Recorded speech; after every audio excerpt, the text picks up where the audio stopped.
বিএনপির নেতা জনাব তারেক রহমানের নেতৃত্বে ইনশাআল্লাহ আমরা একটা আধুনিক শরীয়তপুর গঠন করব। বাংলাদেশের গণতন্ত্রের ধারক এবং বাহককে সবাই বলবো প্রেসিডেন্ট জিয়াউর রহমান। প্রথমত আপনাদেরকে অভিনন্দন, শুভেচ্ছা। আমাদের প্রিয় নেতা জনাব তারেক রহমান সাহেবের আজকে শুভ 61তম জন্মদিন। আমরা শরীয়তপুরের প্রত্যেক জায়গায় দোয়া মাহফিলের মাধ্যমে তারেক রহমানের শুভ জন্মদিন আমরা উদযাপন করেছি এবং শরীয়তপুরের প্রত্যেকটা মানুষ আমাদের প্রিয় নেতা জনাব তারেক রহমান সাহেবের জন্য এবং জিয়া পরিবারের প্রত্যেকটা সদস্যের জন্য এবং আমাদের প্রিয় নেত্রী দেশনেত্রী বেগম খালেদা জিয়া উনি অসুস্থ, ওনার জন্য দোয়া আয়োজন করা হয়েছে। তো আমি আপনাদেরকে কালকে বলেছিলাম, এর আগেও বলেছি, আজকেও বলতে চাই, এইটা আমার পরিবার, এইটা অবহেলিত ছিল।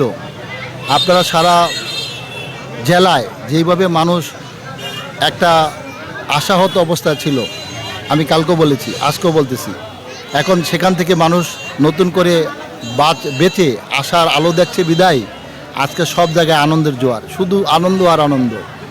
পুরা শরীয়তপুরের প্রত্যেকটা জায়গায় আমরা যে ঘুরছি, আপনারাও যে ঘুরছেন, এই আনন্দ এই কারণে যে তাদের প্রত্যাশা ইনশাআল্লাহ আগামী দিনে অবহেলিত শরীয়তপুরকে বিএনপির নেতা জনাব তারেক রহমানের নেতৃত্বে ইনশাআল্লাহ আমরা একটা আধুনিক শরীয়তপুর গঠন করব। এটা মানুষের বিশ্বাস এবং আস্থা। সেটা মানুষের কাছে, বাংলাদেশের মানুষের প্রত্যেক মানুষকে যদি জিজ্ঞেস করেন যে বাংলাদেশের গণতন্ত্রের ধারক এবং বাহককে, সবাই বলবো প্রেসিডেন্ট জিয়াউর রহমান।